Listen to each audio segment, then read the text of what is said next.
안녕하세요. 캐스터 박재은입니다. 오늘도 미국 소식 그리고 외신들 전해드리도록 할 텐데요. 간밤 뉴욕 증시는 일제히 반등하면서 마무리를 지었습니다. 낙폭 과대액 인식에 따라서 저점 매수세가 들어오면서 영향을 준 것으로 풀이되고 있고요. 투자자들은 은행들의 실적 개선 기대 그리고 미국의 대중관세 완화 가능성에 주목하는 모습을 보였습니다. 제러미 바눔 JP모건 CFO는 큰 그림으로 봤을 때 단기적인 신용 전망은 특히 미국 소비자 부문에서 여전히 강하다고 밝혔고요. 11개 섹터가 모두 상승한 가운데 금융주가 3% 이상 오르면서 상승을 주도하는 모습이 포착이 됐습니다. 그렇다면 구체적인 지수 흐름 살펴보시죠. 먼저 다우존스는 1%, 거의 2% 가까운 상승폭을 키웠고요. 나스닥과 S&P 500도 일제히 1%대의 상승폭을 키우는 모습이 나타났습니다. 그러면 주요 기술주 흐름 자세히 살펴볼까요? 주요 기술주도 일제히 반등한 가운데 간밤 기술주 섹터가 2% 이상 급등을 했죠. 그런 가운데 애플은 4% 넘게 올랐는데요. 애플의 주가는 회사가 중국 의존도를 줄이기 위해서 인도와 동남아시아 위탁 생산 물량을 늘리는 방안을 논의하고 있다고 밝히자 상승한 것으로 풀이되고 있습니다. 이어서 마이크로소프트는 3%대 그리고 알파벳 A는 2%대 상승폭을 키웠습니다. 네, 그러면 다음 장 살펴보도록 할까요? 먼저 아마존부터 살펴보면 0.03% 소폭의 하락세로 마무리를 지었습니다. 이어서 테슬라 살펴볼까요? 1.66% 오르면서 674달러 선으로 거래를 마쳤는데 간밤에 거래가 가장 활발했던 종목이었죠. 하지만 베론즈에서는 540달러까지 하락할 수도 있다고 하방 압력이 강하다고 시사한 만큼 이 점 참고하시는 게 좋을 것 같습니다. 이어서 엔비디아는 1.22% 오르면서 168달러 선으로 거래를 마쳤는데요. 데이터 사업 부문이 여전히 견고하고 또 실적의 성장 동력이 되고 있다고 밝혔습니다. 이 가운데 포트폴리오에 꼭 보유해야 할 종목으로 핵심 종목이라고 밝히기도 했는데요. 과연 주가 흐름 어떻게 흘러갈지 향후 주가 살펴보시죠. 그렇다면 다음으로 살펴보도록 하겠습니다. 변동성 지수부터 체크를 해보면 3.23% 밀리면서 시장이 안정된 분위기를 반영하는 모습이 나타났고요. 반면에 WTI는 0.01% 거의 보합권에서 마무리를 지었습니다. 미국의 드라이빙 시즌을 앞두고 휘발유 공급이 빡빡해지자 이 110달러 선을 유지한 것으로 풀이되고 있습니다. 다음으로 골드는 0.3% 소폭의 상승세를 나타냈는데요. 달러와 약세의 3거래일 연속 상승세를 이어갔습니다. 다음으로 특징주 흐름 만나보도록 하겠습니다. 먼저 간밤에는 금융주, 특히 은행주들이 오르는 모습이 나타났는데요. 이 실적에 대한 좋은 전망에 따른 것으로 풀이되고 있고요. JP모건은 이날 투자자의 날 행사에서 올해 순이자 이익이 560억 달러에 달할 것으로 봤고요. 이는 1월에 예상한 500억 달러에서 크게 높아진 것으로 풀이되고 있습니다. 이로 인해서 매기가 확산되는 움직임이 나타났고요. JP모건은 6%대 상승, 골드만삭스 3%대, 그리고 뱅크 오브 아메리카는 5%대 강한 상승 탄력을 나타냈습니다.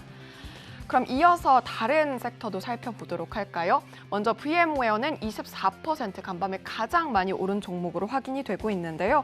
미국 통신용 반도체 업체 브로드컴이 클라우드 컴퓨팅 업체인 VM웨어 인수를 시사를 했습니다. 이로 인해서 주가는 두 자릿대 급등이 나온 거고요.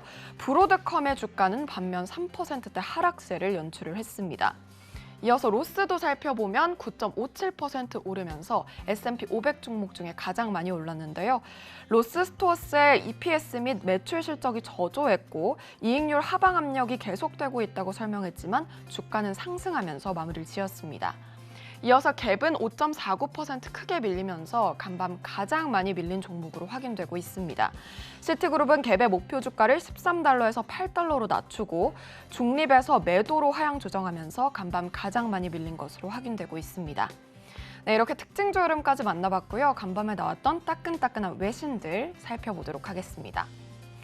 네, 국제통화기금의 발언이 있었기 때문에 좀 자세히 들여다봐야 할 것 같은데요.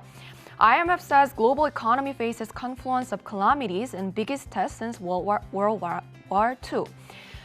국제통화기금은 세계 경제가 2차 세계대전 이후에 가장 큰 시험대에 올랐다고 평가를 했습니다.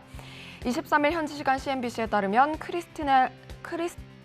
크리스탈리나 게오르기에바 IMF 총재는 러시아의 우크라이나 침공과 코로나19 위기에 따라서 경제적 여파가 컸다고 밝혔고요. 인플레이션이 수십 년 내 최고치라고 강조하기도 했습니다. 게오르기에바 총재는 치솟는 식량과 에너지 가격이 전 세계를 짓눌렀고 또 전 세계적인 긴축 기조로 인해서 부채국들이나 가계 기업에 추가적인 압박이 되고 있다고 지적했습니다. IMF 연구에 따르면 2019년 무역 정책을 둘러싼 불확실성으로 인해서 전 세계 국내 총생산이 거의 1%포인트 낮아졌고요. 30개국이 무역과 에너지 주요 상품의 무역을 제한한 상황입니다. 실제 세계 경제가 어떻게 흘러갈지 예의주시를 해보시는 게 좋을 것 같습니다. 이런 가운데 세계 전망이 어두운 상황에서 전문가들의 투자 의견을 한번 점검해보는 시기가 필요할 것 같은데요. Google, Meta, and Amazon will benefit from the Ukraine war, Ed Group Martin Sorrell says. 먼저 S4의 캐피털 창립자죠.